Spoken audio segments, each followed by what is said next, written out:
यह कहानी छदनपुर नाम के एक छोटे से गांव की है, जहां अजय नाम का एक गरीब किसान रहता था। अजय के परिवार में उसके अलावा उसकी पत्नी सीमा और एक बेटा राजू था, जिनके साथ वह बहुत खुशी खुशी रहता था। अजय के पास गांव में अपनी एक जमीन थी, जहां पर खेती कर वह अपने घर का पालन पोषण करता था। परंतु अब उसकी वह जमीन पहले की तरह उपजाऊ नहीं रही थी। धीरे धीरे उसकी जमीन से फसल की पैदावार भी कम होने लगी थी। एक दिन इसी चिंता में वह अपने जमीन के पास खड़ा होता है और कमाने का कोई और जरिया सोचने लगता है। दिन प्रतिदिन मेरे इस जमीन से उगने वाली फसल कम होते जा रही है। लगता है मुझे अब कोई दूसरी जमीन लेकर काम करना होगा, या तो कोई और जरिया ढूंढना होगा कमाने का। पर अब मैं इस जमीन के भरोसे नहीं रह सकता हूँ। चलो एक बार चल के सीमा से राय लेकर देखता हूँ, वह इस बारे में क्या कहती है। अजय तुरंत खेत से अपने घर की तरफ चल पड़ता है। घर पहुंचकर वह सबसे पहले अपनी पत्नी सीमा से बात करता है। सीमा, तुम तो जानती हो हमारी जमीन अब पहले की तरह इतनी उपजाऊ नहीं रही है, और अगर मैं ज्यादा खाद वगैरह डालने की कोशिश करूंगा तो कहीं उसकी मिट्टी और खराब ना हो जाए। इसलिए सोच रहा हूँ कि कुछ समय के लिए उस जमीन पर खेती करना छोड़ दो। हर साल थोड़ी थोड़ी खाद उसमें डालता रहूंगा, जिससे कुछ सालों बाद वो पहले की तरह उपजाऊ हो जाएगी। फिर उसमें खेती करना शुरू कर दूंगा। हाँ, ये ठीक रहेगा। अगर कुछ दिन हम अपनी जमीन पर खेती करना छोड़ देंगे तो इससे हमारी जमीन भी सही रहेगी और उसमें उगने वाली फसल भी। हाँ, पर तब तक मैं क्या करूँ, क्योंकि मेरे पास दूसरी तो कोई जमीन नहीं है। तो फिर घर का खर्च चलाने और राजू के पढ़ाई के लिए कहाँ से पैसे जुटा पाऊंगा। आप एक काम क्यों नहीं करते, एक बार जाकर गांव के जमींदार काका से मिल लीजिए। वे तो बहुत अच्छे और नेक दिल है।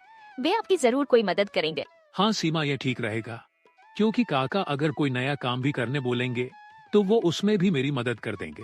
ठीक है सीमा, तो मैं कल सुबह ही काका से मिलने उनके घर चला जाऊंगा।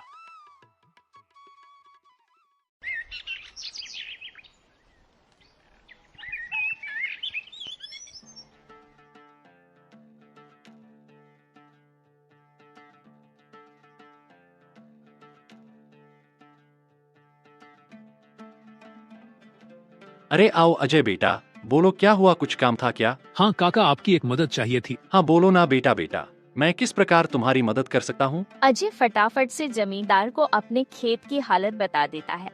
तो इसमें परेशान क्या होना बेटा। काका, मेरे पास एक ही जमीन है जिस पर खेती कर मैं अपने घर का खर्च चलाता हूँ, और मैंने आज तक खेती के अलावा कोई दूसरा काम भी कभी किया नहीं।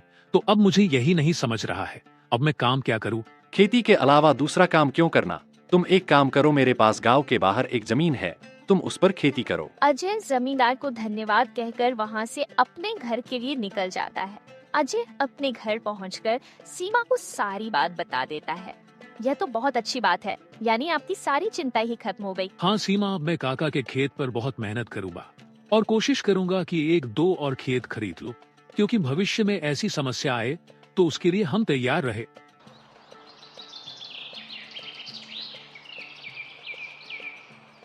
अगली सुबह अजय जमींदार के खेत पर काम करने निकलने वाला होता है तो वह सोचता है, काका की जमीन गांव के बाहर है, तो शायद शाम को आते आते देर हो जाए, इसलिए सीमा को बोलकर जाता हूँ।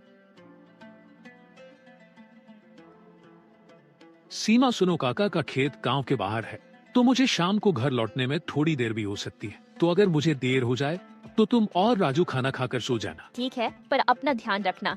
और हाँ, 1 मिनट रुकना, मैं आपके खाने का डिब्बा लेकर आती हूँ, वह लेकर ही जाना।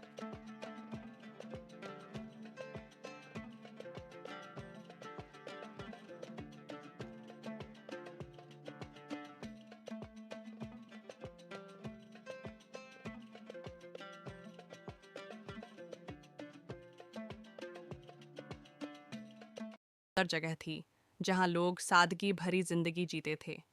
वहां का हर व्यक्ति ईमानदारी और मेहनत से अपनी रोजी रोटी कमाता था। इसी गांव में एक लड़का रहता था जिसका नाम अर्जुन था। अर्जुन बहुत होशियार और नेक दिल का लड़का था, लेकिन उसकी सबसे बड़ी खासियत थी उसकी सच्चाई।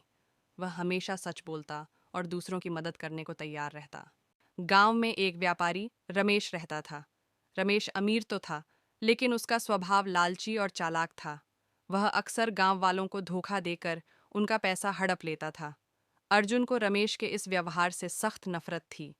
एक दिन रमेश ने अर्जुन के पिता से झूठ बोलकर उनकी जमीन के कागज अपने नाम करवा लिए। अर्जुन के परिवार पर दुखों का पहाड़ टूट पड़ा। अर्जुन ने फैसला किया कि वह इस अन्याय का मुकाबला करेगा। उसने गांव के बुजुर्गों से रमेश की चालाकियों के बारे में जानकारी जुटाई। धीरे धीरे उसे पता चला कि रमेश ने न केवल उसके पिता बल्कि और भी कई गांव वालों को ठगा था। अर्जुन ने सबूत इकट्ठा करने शुरू किए और रमेश की हर हरकत पर नजर रखने लगा। अर्जुन ने गांव के सभी लोगों को एकत्रित किया और पंचायत बुलाई। उसने रमेश के खिलाफ सबूत पेश किए।